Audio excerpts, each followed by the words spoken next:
Viewers, welcome to my channel. आज हम C James Johnson के बुक आपके अवचेतन मन की शक्ति से आगे का 21 चैप्टर पढ़ने जा रहे हैं। डर को दूर भगाने के लिए अवचेतन मन का किस तरह उपयोग करें। मेरे एक विद्यार्थी ने मुझे बताया कि उसे एक बार एक समारोह में वक्ता के रूप में बुलाया गया। वो हजारों लोगों के सामने बोलने की कल्पना मात्र से ही डर रहा था। उसने अपने भय से किस तरह निजात पाई, ये उसने बताया। कई रातों तक वो सोने से पहले अपनी आराम कुर्सी पर 5 मिनट शांति से बैठा और उसने अपने आप से धीरे धीरे शांति से और सकारात्मक भाव से कहना शुरू किया, मैं इस भय पर काबू पाने जा रहा हूँ। मैं अब इससे बाहर आ रहा हूँ। मैं बड़े ही संतुलित तरीके से और आत्मविश्वास के साथ अपनी बात रख पा रहा हूँ। मैं बहुत शांत और आराम की अवस्था में हूँ। उसने मन के निश्चित सिद्धांत का उपयोग किया और अपने डर से बाहर आ गया। हमारा अवचेतन मन सुझावों को ग्रहण करने की क्षमता रखता है और हमारे सुझावों द्वारा ही नियंत्रित होता है।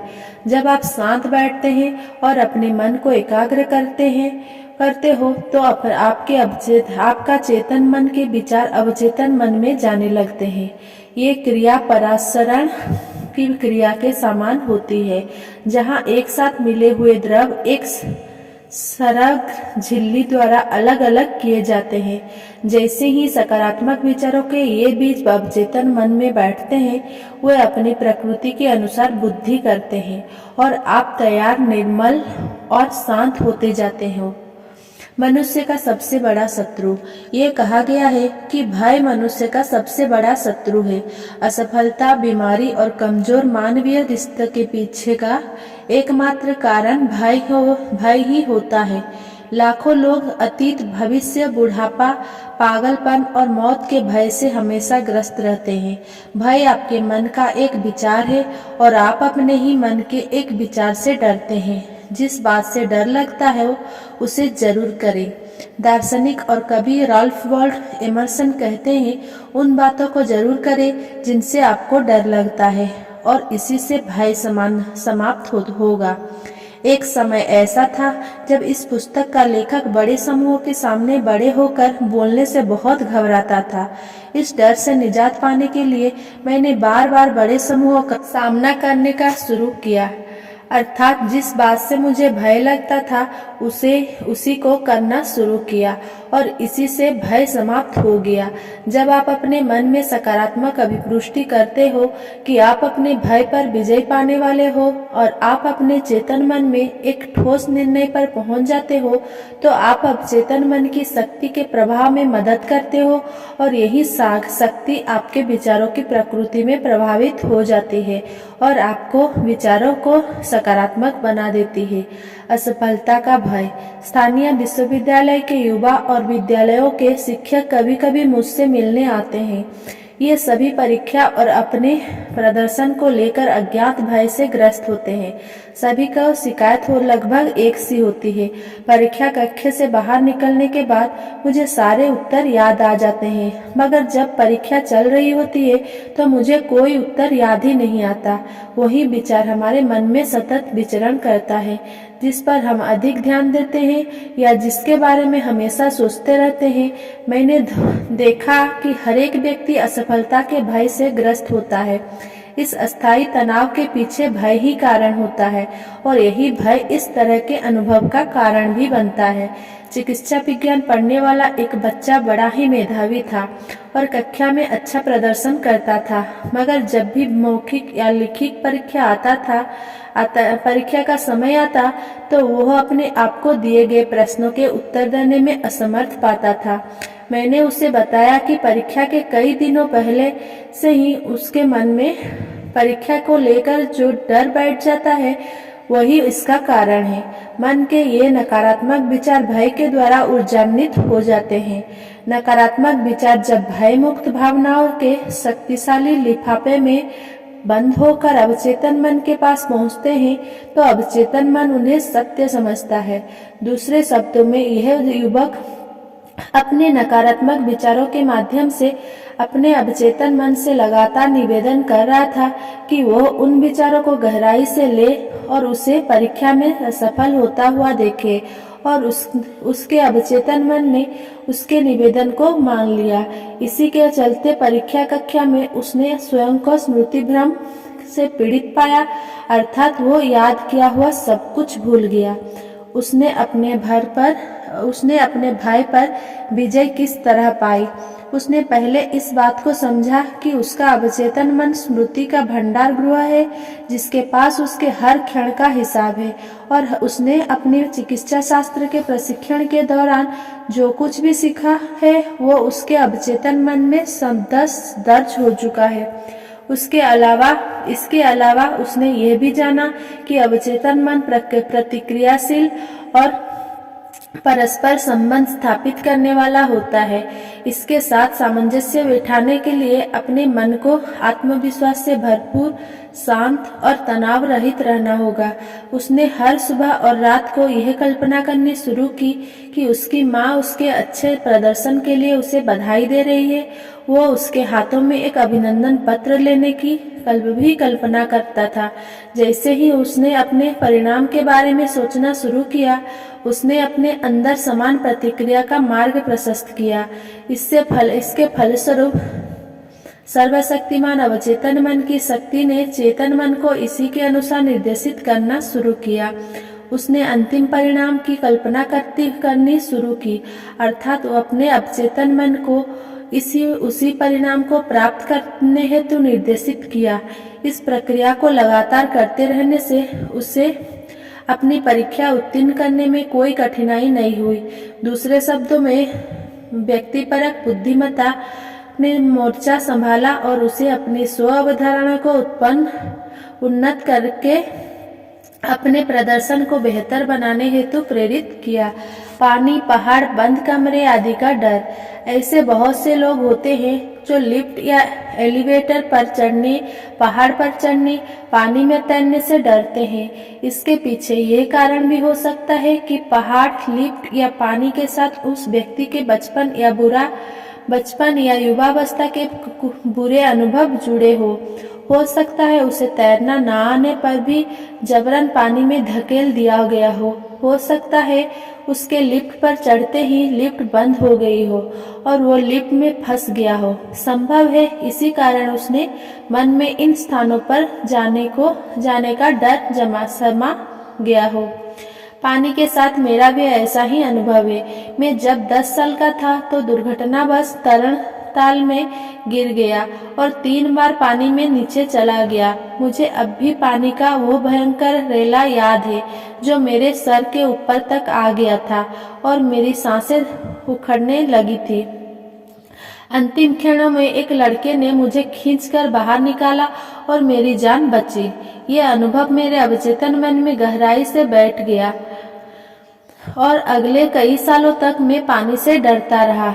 एक बुद्ध मनोचिकित्सक ने मुझे कहा, तरण तालों में जाओ, पानी की ओर देखो और जोर से कहो, मैं तुम पर विजय पाने वाला हूँ, मैं तुम पर हावी होने वाला हूँ। फिर पानी के अंदर जाओ, तैरना सीखो और इस डर से बाहर आओ।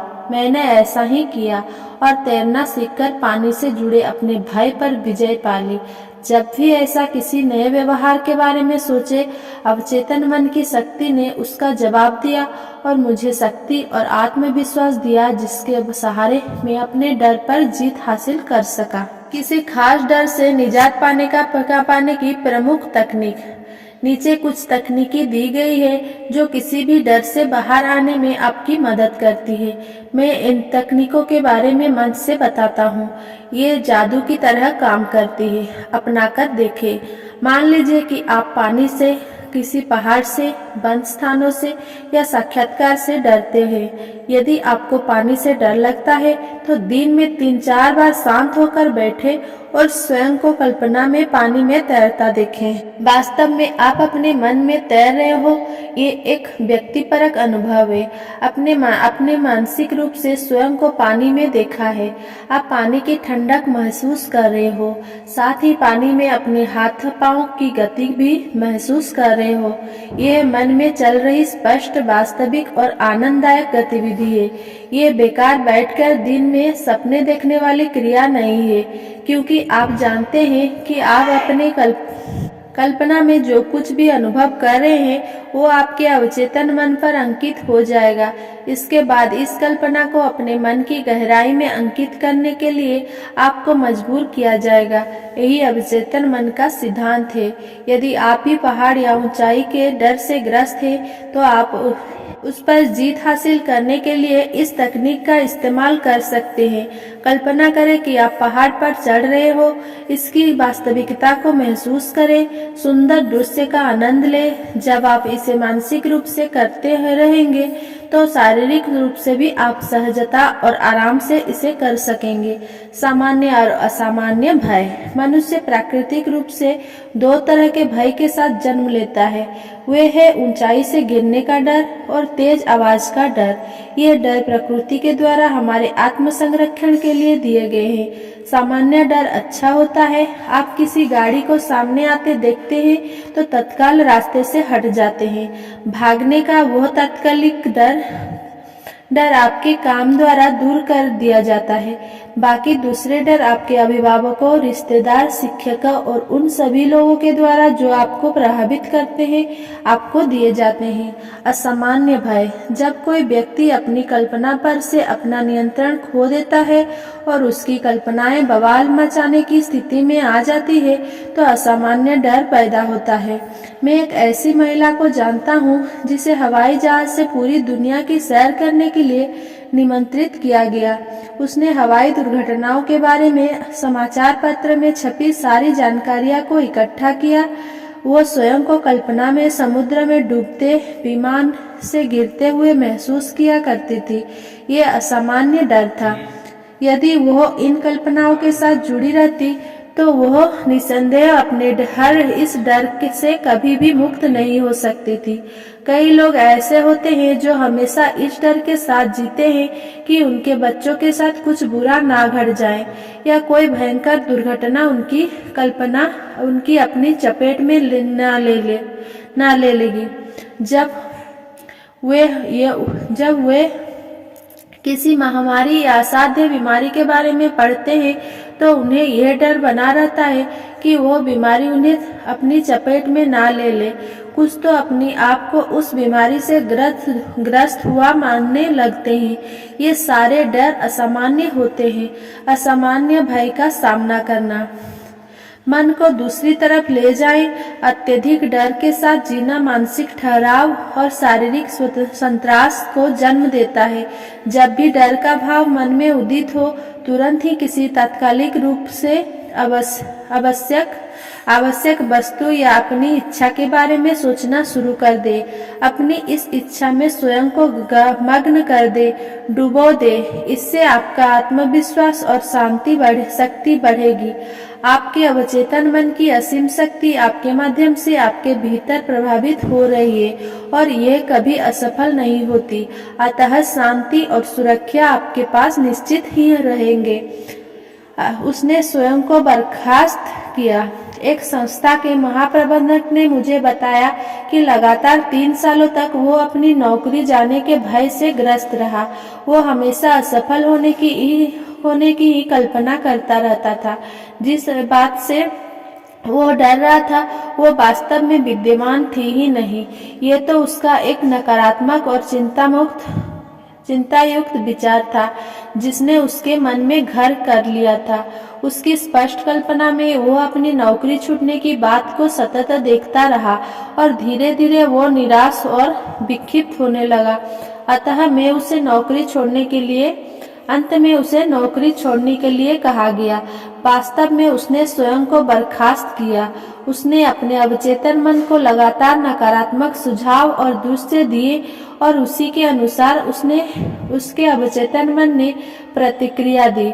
इसके कारण उसके हाथों से मूर्खतापूर्ण गलतियां होने लगी, गलत निर्णय लिए जाने लगे और जिनके कारण प्रबंधक के पद के लिए उसे अयोग्य माना जाने लगा।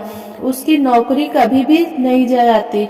यदि उसने अपने डर पर काबू पाने के लिए तुरंत अन्य विचारों या कल्पनाओं का सहारा लिया होता। अपने आप को हर तरह के डर से दूर करें। अपने अवचेतन मन के चमत्कार के बारे में जानें और यह कैसे काम करता है यह भी समझें। इस अध्याय में बताए गए तरीकों का अभ्यास आज ही से करना आरंभ करें। आपका अवचेतन मन वैसे ही प्रतिक्रिया देगा और आप अपने हर डर से मुक्त हो जाएंगे। डर से मुक्ति पाने के लिए इस तरह आगे बढ़े। 1. आप जिन बातों से डरते हैं उन्हीं को करना शुरू करें। हर डर की मौत निश्चित है। अपने आप से कहें, मैं इस डर पर काबू पाने वाला हूँ, और ऐसा महसूस भी करें। 2. हर डर हमारे मन का एक नकारात्मक विचार होता है। इसे किसी सकारात्मक विचार की सहायता से मन से उखाड़ फेंके। आत्मविश्वास डर से अच्छा होता है। 3. डर महान शत्रुओं में से एक है। असफलता, बीमारी और बिगड़ते रिश्तों के पीछे इसी का हाथ होता है। प्रेम डर को निकालता है। प्रेम जीवन की अच्छी बातों से हुआ भावनात्मक लगाव होता है। ईमानदारी, एकता, न्याय, भलाई और सफलता के साथ प्रेम करें। हमेशा सर्वश्रेष्ठ की आशा के साथ जिए और सर्वश्रेष्ठ आपके पास आएगा। 4. डर के विचारों को विपरीत विचारों द्वारा निष्क्रिय करें। जैसे, मैं अच्छा गाता हूँ, मैं शांत, उत्साही और निर्मल मन का हूँ आदि। इसका बहुत लाभ होगा। 5. लिखित और मौखिक परीक्षा के समय स्मृति लोप भी डर के कारण ही होता है। आप इससे बाहर आने के लिए इस अभिपुष्टि का सहारा ले सकते हैं। मुझे जो कुछ जानना है उसके लिए मेरी स्मृति बढ़िया काम कर रही है। या आप कल्पना में अपनी किसी मित्र को परीक्षा में आपकी सफलता के लिए बधाई देते हुए देख सकते हैं। इस कल्पना में लगे रहे और आपकी जीत अवश्य होगी। 6. आप जीवन में 2 ही तरह के प्राकृतिक डर के साथ जन्मे थे।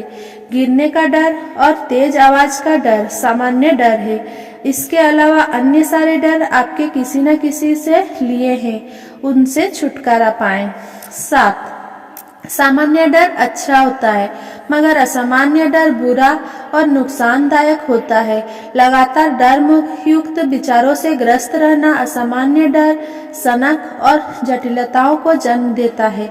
किसी बात से लगातार डरते रहना आतंक और दहशत को जन्म देता है। 8. आप असामान्य डर से बाहर तभी आ सकते हैं जब आप अपने अवचेतन मन की ताकत को पहचानें और यह समझ ले कि आपका अवचेतन मन आपके आसपास की परिस्थितियों को बदल सकता है और आपकी हार्दिक इच्छाओं को पूरा कर सकता है। अपनी ऐसी इच्छाओं पर ध्यान केंद्रित करें जो डर के विपरीत जाती हो। उनके प्रति समर्पण का भाव रखें। यही प्रेम हमारे डर को दूर करता है। 9. यदि आप असफलता से डरते हो तो सफलता पर ध्यान दें। यदि बीमारी से डरते हो तो स्वास्थ्य पर ध्यान केंद्रित करें। यदि आप दुर्घटना के भय से घिरे हो तो सार्वभौमिक मन को निर्देश पर ध्यान दें। 10. प्रतिस्थापन के महान सिद्धांत के अनुसार डर का इलाज इसका सामना करना ही है। आपके हर डर का समाधान आपके पास किसी न किसी इच्छा के रूप में है। यदि आप बीमार हैं तो आप स्वास्थ्य की इच्छा करें। यदि आप डर को चपेट में हैं तो उसके मुक्ति की इच्छा करें। अच्छे की अपेक्षा करें। मानसिक रूप से अच्छे परिणाम पर ही ध्यान एकाग्र करें और विश्वास रखें कि आपका अवचेतन मन हमेशा आपके सवालों का जवाब देता है। यह कभी चूकता नहीं है। 11. जिन बातों से आपको डर लगता है वो वास्तव में मौजूद होती ही नहीं है। ये तो आपके मन के विचार होते हैं जो डर के रूप में संचित हो जाते हैं। आपके विचार रचनात्मक शक्ति रखते हैं। अच्छा सोचे, अच्छा ही होगा। 12. उन बातों पर गौर करें जो आपको डराती है। उन्हें तर्क की कसौटी पर कसकर देखें। अपने डर पर हंसना सीखें। यही सबसे बढ़िया दवा है। 13. आपको आपके विचारों के अलावा और कुछ भी परेशान या विचलित नहीं कर सकता। दूसरे व्यक्ति के सुझाव, बयानों और धमकियों में कोई ताकत नहीं होती। ये शक्ति तो आपके अंदर होती है। दुनिया में केवल एक ही रचनात्मक शक्ति है और यह सामंजस्य और सौहार्द के साथ आगे बढ़ती है। इसके बीच किसी तरह के मतभेद या लड़ाई झगड़े का सवाल नहीं उठता है। इसका स्रोत प्रेम है। Thanks for watching. Please like, comment, share and subscribe.